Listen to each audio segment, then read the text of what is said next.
Lisa Briggs from the Brewers Company is here answering your plant and garden questions. Good to see you. Good to see you too. Survived the weekend? I did. It was a long Brewers Company's a little weekend. busy. Just a tiny bit. 608-270-9933. One plant survived the onrush. I did. There wasn't a whole ton to choose from this morning because it was like a mass exodus of annuals. All the benches are bare, but we have got trucks coming in this week, so we'll be filled back up for the Memorial Day weekend. Okay, so what is this guy? This is a helianthus, or it's a sunflower. So helianthus is a big family.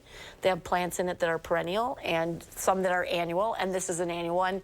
And it will continue to pop new buds as long as you keep pinching them off as they finish up. So it's just bright and cheery. But and we had some. You don't get the seeds off. No, no. This is not like the big ones with the seeds. This is just one that's ornamental. Very pretty, though. Yeah, it is. All right, let's go to the phones, and we will start with Kathy in Stoughton. Hi, Kathy. What's your question? Oh, yes. I was just wondering about with the lilac bushes. After they're done flowering, do you cut them off or do you just leave them alone? I've heard both, where you cut them and some you just leave. Some of those big ones, you know, the most beautiful ones you see are by ditches and in cemeteries where nobody does anything to them at all, including cutting them back. But if you're wanting to prune it, especially for size, then the time to prune it is right after it's done flowering. Flowering is more a signal as to the proper time to prune lilacs. They're going to set their flower buds for next spring, soon after the flowers are done this year. But nature takes care of itself. Nature takes care of itself, indeed. All right, let's go to Lee now in Stoughton. Hi, Lee. What's your question? Hi. I'm trying to grow some kind of privacy fence, and it's partly shade, mostly shade. And I want something that's like 3.5 feet wide to about 12 to 15 feet tall. I know the most arborvitaes need full sun, but this is mostly shade. Yeah, arborvitae are really great for privacy fences, but they are going to require about 5-6 hours of sunlight. You can certainly do yews. They're slow growing, but they're super effective in a shady spot. Or hemlock. There are some hemlock varieties that will stay smaller, but hemlocks also shear really well. So you could do either one of those for an evergreen hedge. I also kind of consider too, do you need it year round, or can you just use a shrub that has leaves in the summertime and gives you summer privacy if you don't need the winter privacy?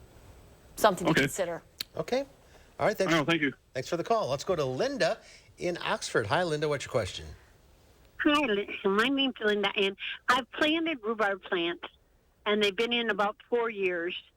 And every year they come up, and they automatically go a seed pod. And there's the plant itself are like pinky size. They're not getting any bigger. They're not usable. Obviously not usable since they go to seed. What can I do? Well, one thing you can do, I've noticed that in years where we have cool weather and the rhubarb starts to come up, and then we get some really hot days, like we've had this year, then they will bolt or go to seed very quickly. So as soon as you see the stems come up that have those flower buds on them, cut those back right away, and hopefully that will stop that bolting process as the temperatures moderate, and you'll get some usable rhubarb stems. Get right on it. But every year, it's what it does every year. It's not going into the plant, and it's not getting usable. The stems are just little dinky things. Why don't you try fertilizing it? Rhubarb doesn't generally need to be fertilized, but I would put maybe a fertilizer for root development. Maybe it just needs a little bit of extra oomph at the base. I wouldn't use something that's high in nitrogen where the first number is high, but something that's evenly balanced. Okay, give that a shot. Let's go to Arlene in Beloit. Hi, Arlene. Hi. What's your question? I have a question about squirrels.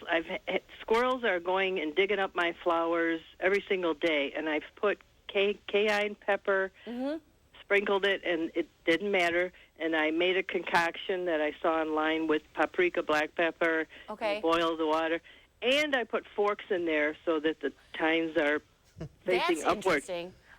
And everything that I have done so far, it doesn't matter. They continue to come and move my flowers all around. We have a new product in the store this year called Squirrel Mace. and we've had Wow. really good good comments about it, good feedback about it. So you might want to try that. It's scent-based, but it's with mint, with which they really do not like the smell of mint. So try that. All right, we're out of time. If you're on the line, stay there. Lisa will talk to you off the air. I will. Good to see you. Yeah.